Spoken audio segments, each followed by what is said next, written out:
Welcome! 皆さんこんにちは、ジュディ・オグです。さて今日はですね、うちの父から教わり、家の中でずっと伝わってきている一つの素晴らしい方法を皆様にお話したいと思います。これはウ归ウっていうのは戻っていう字ね。归っていうのは戻る、帰るという字です。元は元の元ね。で、ところは今言った、ところっていう字。つまり物には住所があるってこと。ウ归、物はそこの元来あるべきところに戻るっていう、いわゆる中国の古いことわざの一つなのね。で、それなぜそうなったかというと、昔はいっぱいの人が一緒に暮らしていて、で長がいて、で長の書斎の中っていうのはここにはこれ、ここにはこれ、全部決まってるわけ。そうするとどの部下が行ってもそこに行けばそのものがあった。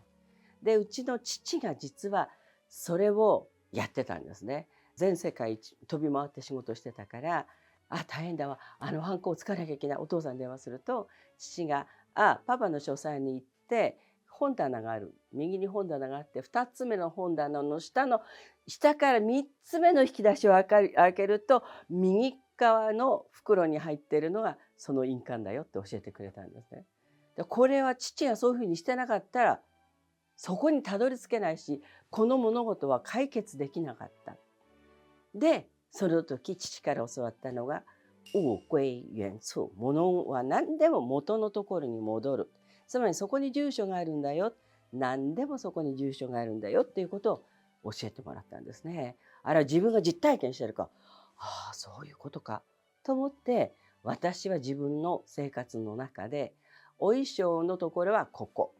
で、こっから番号を1から100何着分かんないけど、ともかくインデックス作って、そこから白に始まってブルーの世界に入ってなんて、一番後ろの方は黒とかなんかそんなのが入ってるみたいに、そこに行けば物があるっていうのを決めたんですね。でアクセサリーも本物はここ、それからプラスチックものはここ、お母さんからもらったものはここっていうふうに決めてると、あれはどこだ、そこ行けばいい。でみんなも片付ける時にそこに片付けるんですね。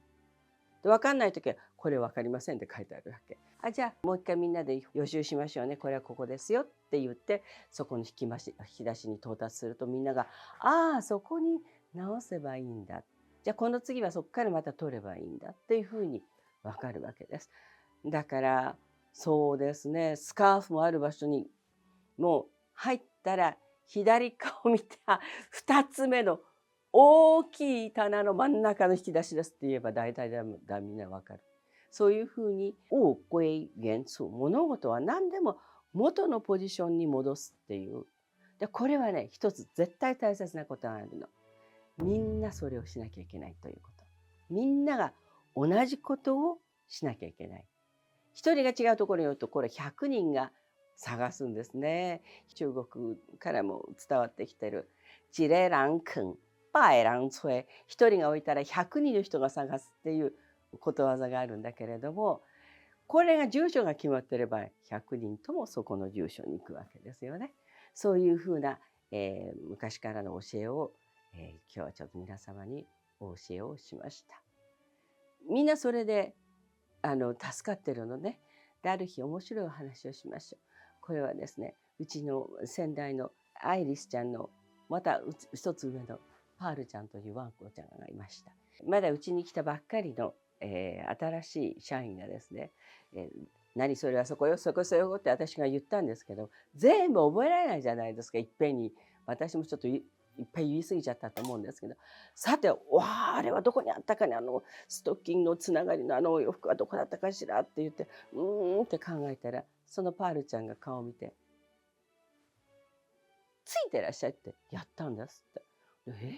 なんだろうかと思ってついていったら、そうだわ、ここに戻してみんなが置くところ、ここだわと思って引き出しを引いたら、その衣装があったという。彼女がその場所を犬まで覚えてたという、お笑いですけれども本当の話。それから彼女はね、パールちゃんじゃない、パール先生って呼ぶようになりましたね。不思議な話がありますね。それは余談としても、物归原处、物事は何でも、物は元の住所のところに戻すというふうなこと、実践してくださいね。なぜかというと、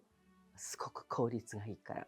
一つの努力で100の効率を生みます。やってみてください。登録してくださいね。そして、イエス楽しかった、いいねでもいいし、